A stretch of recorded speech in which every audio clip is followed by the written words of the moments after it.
Hi, I'm Christy, and today we're working on the Recipe Tin project where I cook my way through this vintage tin of recipes. Today, we're working on this one, which is Honey Peach Crumbly. It is just on a basic index card. This cursive is a little hard to read.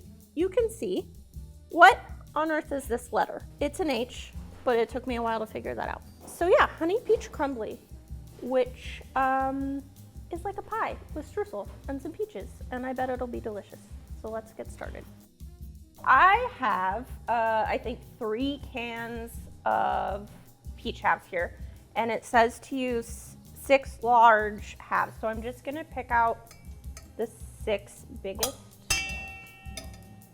from here. And then what does it say? Spoon honey over peach halves, need a 1/4 cup of honey. This honey is a little bit crystallized, but it looks like it's just kind of sitting over the honey here, so I don't think it matters too much.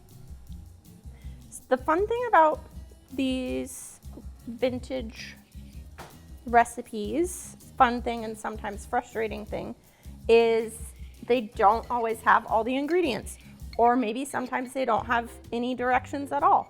So it's kind of guesswork what exactly you're supposed to be doing, which means that sometimes they don't turn out that well. Next thing it says is to combine flour, sugar, and nutmeg and mix well. So I'm gonna do that in this bowl over here.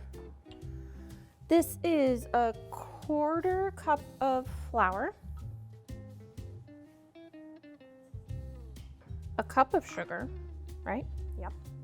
And then an 1/8 teaspoon of nutmeg, which I'm not going to bother to measure because a little bit extra is not going to hurt us. And I will just use this knife I have to mix it up because that's what I've got. Then we are going to cut in the butter. So basically it seems like this has a pie crust and then kind of a streusel situation over the bottom of the crust, and then peaches, and then it doesn't say where to put the rest of the crumb topping, the streusel. So we're going to guess, and I think we will just do that on top of the peaches. Okay. I just cut the butter up a little bit to make my life easier. And to cut butter in, you can use 2 knives, 2 forks, a pastry cutter, but I just usually use my hands. Okay, in retrospect, maybe a pastry cutter would have been a better choice.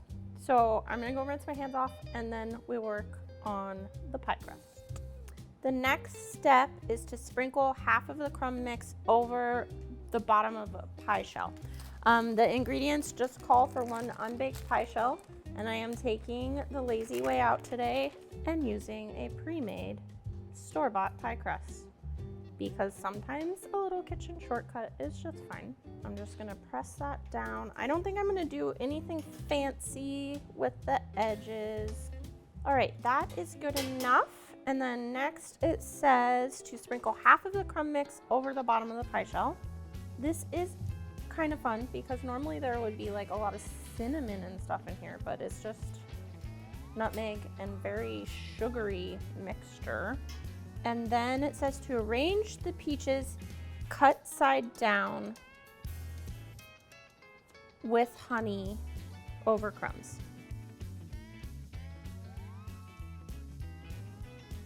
We'll do one in the middle. That one has a lot of honey on it.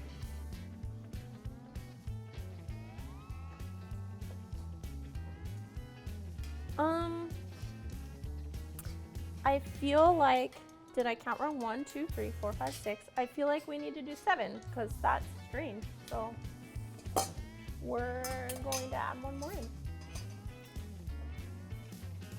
And we'll just put some honey on that, plop it down, and then There's some honey left in the bowl. I'm just gonna add that around. All right, here is the part where we kind of have to guess what the best thing to do is, because it told us to use half of the crumb mixture, but it doesn't say where to add the second half. And then you just pour water into it. I think I'm just gonna put the crumb mixture over the peaches here, and then we'll pour the water in.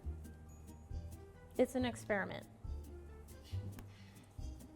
And then it says to bake at 450 for 10 minutes, and then you're gonna reduce your oven temperature to 350 and bake for 30 minutes. I bet this would work well with all kinds of fruit, like apricots, of course, but maybe even berries.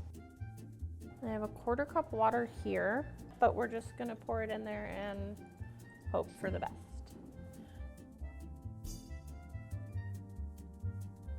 Okay, then we bake for 10 minutes and turn down the oven and bake it for 30 more. All right, friends, well, here it is. I was concerned about that whole pouring water over it thing, and it turns out that I was right in having that concern because it's very liquidy and it kind of looks like egg yolks just floating around in a sugary pool in a crust. I don't know if maybe you're meant to chill this after the fact and then it sets up, but it doesn't say that anywhere on the card. So this is what we've got, and I will try to slice it and taste it, but it'll be a little soupy. While normally a pie, I guess this qualifies as a pie, you would serve on a plate, I'm going to use a bowl because it's so soupy. I have a knife, a fork, and a spoon because I think I might need all of those to make this happen. Yeah, so it's just so liquidy.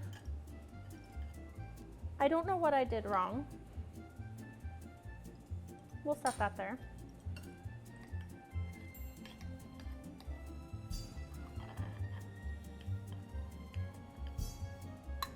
It's sugary.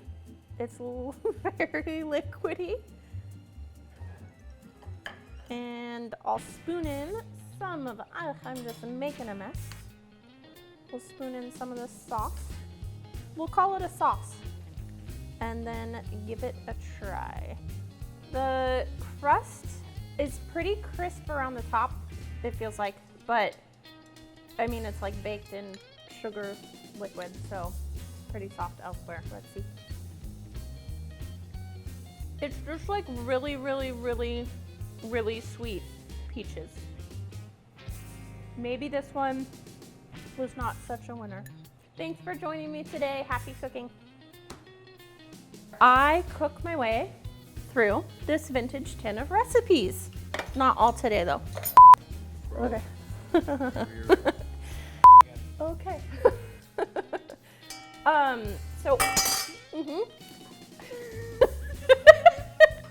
Cup water here. I think if you tried it without the water, it might work. Don't put that on camera.